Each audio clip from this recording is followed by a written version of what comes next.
Sir আসসালামু আলাইকুম। আরে ভাইয়া ভাইয়া। এই বেয়াদব ছোট ছোট লোক। স্যার আমি সত্যি বলছি, উনি আমার ভাইয়া লাগে। ভাইয়া মানে? এই বেয়াদব, তুই চিনিস উনিকে? উনি এই কোম্পানির বস, আর তুই তাকে ভাইয়া বলছিস?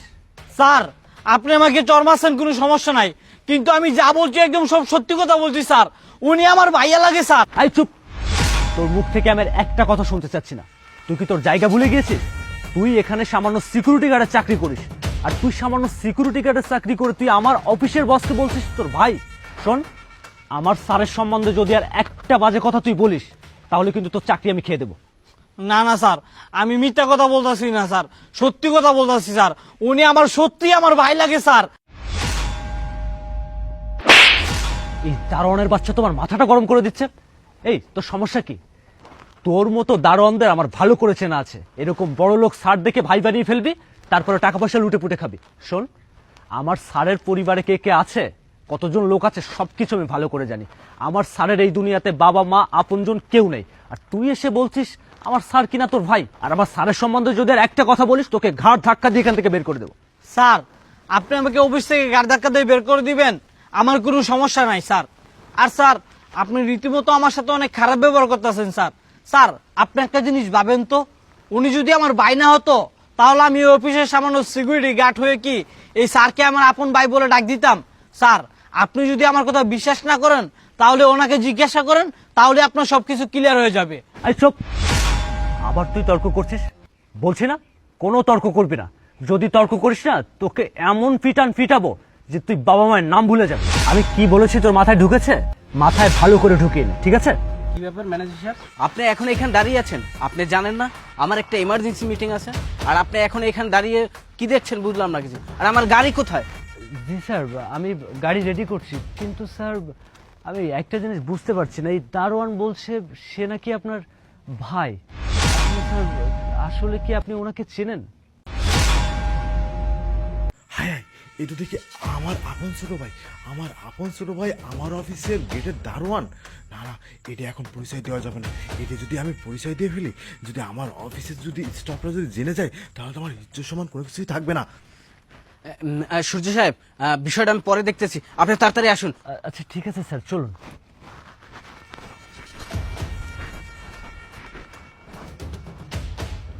হায় আল্লাহ, আমার আপন বড় ভাই এত বছর পর আমাকে দেখলো, কিন্তু আমাকে চিনতেই পারলো না, নাকি চিনো না চিনার বান্দরে চলে গেল।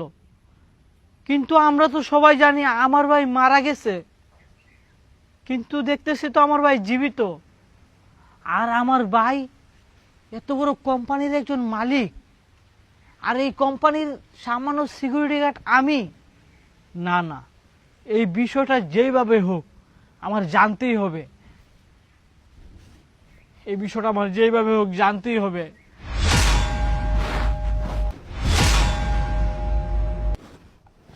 আচ্ছা ম্যানেজার সাহেব, আমাদের প্রজেক্টের কি খবর? আচ্ছা স্যার, ওই যে উত্তরার যে প্রজেক্টটা ছিল ওটা কমপ্লিট হয়েছে, আর অন্যান্য প্রজেক্ট নিয়ে কথা চলছে। আচ্ছা ঠিক আছে, সমস্যা নেই, আপনি তাহলে আসুন। স্যার যাচ্ছি, কিন্তু আপনার সাথে একটা কথা ছিল। আচ্ছা কি কথা? ওই যে আমাদের দারোয়ান রাজু আছে না, যে গেটে ডিউটি করে, স্যার ওর সাথে আজকের আমার একটু ঝামেলা হয়েছে। ও বলতে চাচ্ছে ও নাকি আপনার ছোট ভাই, কিন্তু স্যার ও এই কোম্পানিতে দারোয়ানের চাকরি করছে। তাছাড়া স্যার আপনি এই কোম্পানির বস, আর অন্যান্য স্টাফরা যদি জানতে পারে যে ওই দারোয়ান ছেলেটা আপনার ছোট ভাই, তাহলে একটা মান সম্মানের ব্যাপার। স্যার আমি ঠিক বুঝতে পারছি না, আপনি যদি আমাকে একটু খুলে বলতেন কাহিনীটা কি। স্যার একটু বলেন না প্লিজ। আচ্ছা ম্যানেজার সাহেব, আসলে আমিও বিষয়টা বুঝতে পারতেছি না আসলে কি করব। তবে আপনি এ নিয়ে চিন্তা করেন না, আমি বিষয়টা একটু ভাবার পরে আমি একটা সিদ্ধান্ত নিব। স্যার আমার কাছে একটা উপায় আছে। আচ্ছা ম্যানেজার সাহেব, কি উপায় আছে আপনার কাছে? স্যার বলছিলাম কি, ওই ছেলেটাকে যদি আমরা ঘাড় ধাক্কা দিয়ে বের করে দিই অফিস থেকে, তাহলে কিন্তু স্যার ভালো হয়, কি বলেন? হ্যাঁ ম্যানেজার সাহেব, আপনি আসলে কথা যেটা বলছেন একদম ভালো কথাই বলছেন, সঠিক কথাই বলছেন। আপনি একটা কাজ করেন, আপনি সিকিউরিটি গার্ড রাজুকে আমার অফিস রুমে পাঠিয়ে দিন। আমি একটু বসে কাজ করতেছি, আপনি পাঠিয়ে দেন, বাকিটা আমি দেখতেছি, ঠিক আছে? ঠিক আছে স্যার, তাহলে আমি ওকে ডেকে পাঠাচ্ছি। আচ্ছা ঠিক আছে, আপনি যান। আচ্ছা স্যার। রোদটা অনেক বেশি পড়ছে।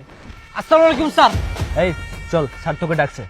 আমি তোকে বলেছিলাম না যে তুই যে স্যারের বড় ভাইয়ের পরিচয় দিয়েছিস, কোনো লাভ হবে না। চল আমার সাথে, চল। আর ডাক্তার আয়। স্যার স্যার স্যার আমি কিছু করিনি তো স্যার। তোর কোনো কিছু করা লাগবে না, তোকে কিভাবে এখান থেকে বের করতে হয় সে বুদ্ধি আমি ভালো করে জানি। চল, আমি স্যারকে সেভাবে বুঝে চাই। স্যার স্যার স্যার স্যার চল স্যার। স্যার, এই যে দারোয়ানের বাচ্চা থেকে ধরে নিয়ে আসছি, ওকে এক্ষুনি অফিস থেকে বের করে দেন। ঠিক আছে, আপনি তাকে নিয়ে আসছেন, কিন্তু আপনাকে তো আমি বলি নাই তাকে ঘাট ধরে নিয়ে আসতে। তাকে তো ভদ্রভাবেও নিয়ে আসতে পারতেন। যতই হোক, সে কিন্তু আমাদের অফিসের একজন স্টাফ। আচ্ছা ঠিক আছে, যে ভুলটা করেছেন এরপর আর কখনো যেন এই ভুলটা না হয় মাথায় রাখবেন। আচ্ছা এখন আপনি যান। জি স্যার।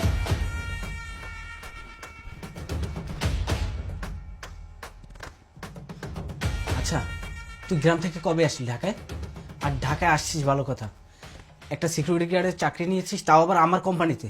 তুই কি আমার ম্যানেজারটা খাবি নাকি? হ্যাঁ, যদি অফিসের অন্য সব স্টাফরা জানতে পারে যে তুই আমার ছোট ভাই আর আমার কোম্পানিতে একজন সিকিউরিটি গার্ড হিসাবে আছিস, এটা যদি অন্য স্টাফরা জানতে পারে তাহলে কি আমার ম্যানেজারটা থাকবে? আচ্ছা, তুই কি অন্য কোথাও কোনো চাকরি পাস নাই?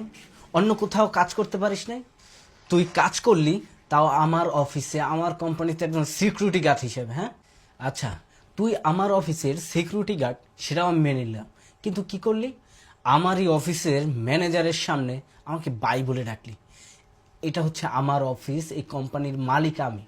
এখানে যদি অন্য স্টাফরা জানতে পারে আমার এই আপন ভাই আমার অফিসের সিকিউরিটি গার্ড হিসেবে চাকরি করে, তাহলে আমার মান সম্মান কোথায় গিয়ে দাঁড়াবে তুই একবার ভেবে দেখেছিস?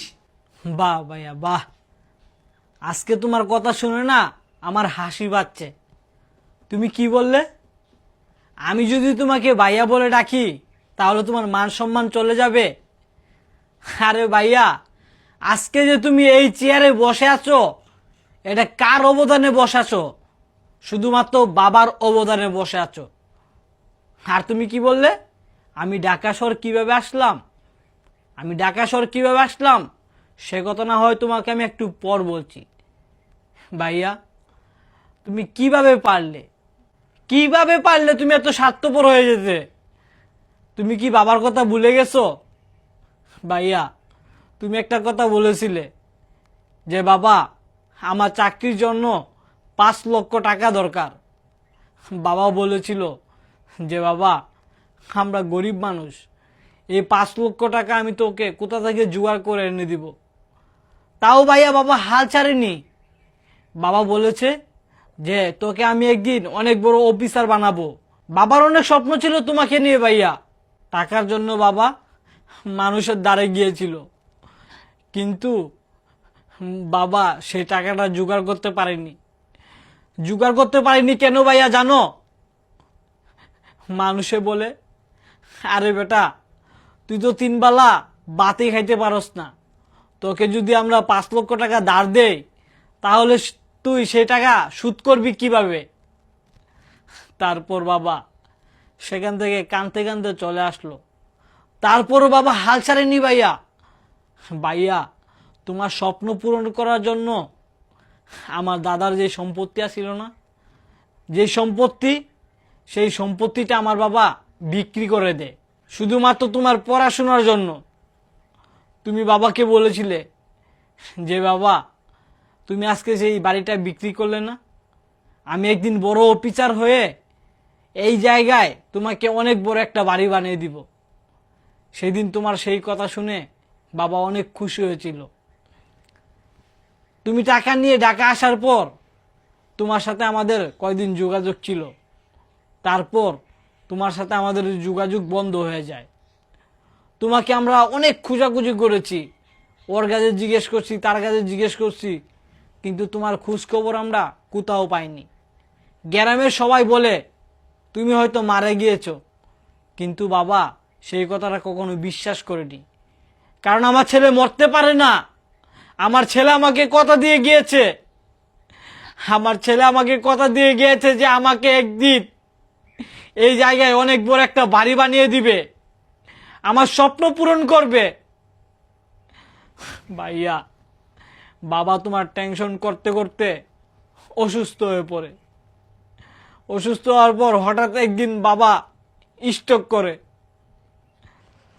স্ট্রোক করার পর ভাইয়া বাবা মারা যায়। কি বললি? বাবা মারা গেছে? আমি এত বড় কুলাঙ্গার সন্তান, আমার বাবা মারা গেছে সেই খবরটা পর্যন্ত আমি নিতে পারি নাই। যেই বাবা এত কষ্ট করে মাথার গাম পায়ে ফেলে আমাকে পড়াশোনা করাইলো, আজকে পড়াশোনা করে এত বড় কোম্পানির মালিক হইলাম, সেই বাবা মারা গেল আর আমি এই হাত দিয়ে তার কবরে মাটি পর্যন্ত দিতে পারি নাই। আর মা, যেই মা 10 মাস 10 দিন গর্ভে ধারণ করে এই পৃথিবীর মুখ দেখাইলো, সেই মায়ের কোনো খোঁজ খবর নেই নাই। আমার মতো সন্তান না এই দুনিয়ায় বেঁচে থাকার কোনো অধিকার নেই। ভাই, তুই আমাকে ক্ষমা করে দে, আর চল আমাকে বাড়িতে নিয়ে চল। আমি আমার মায়ের পায়ে ধরে ক্ষমা চাইতে চাই। মা যদি আমাকে ক্ষমা করে তাহলে হয়তো এই আল্লাহ আমাকে ক্ষমা করবে। চল ভাই, আমি আমার পাপের প্রায়শ্চিত্ত করতে চাই, আমাকে বাড়িতে নিয়ে চল। ভাইয়া অনেক আর কান্নাকাটি করে লাভ নাই, যা হবার তো হয়ে গেছে। চলো ভাইয়া, চলো।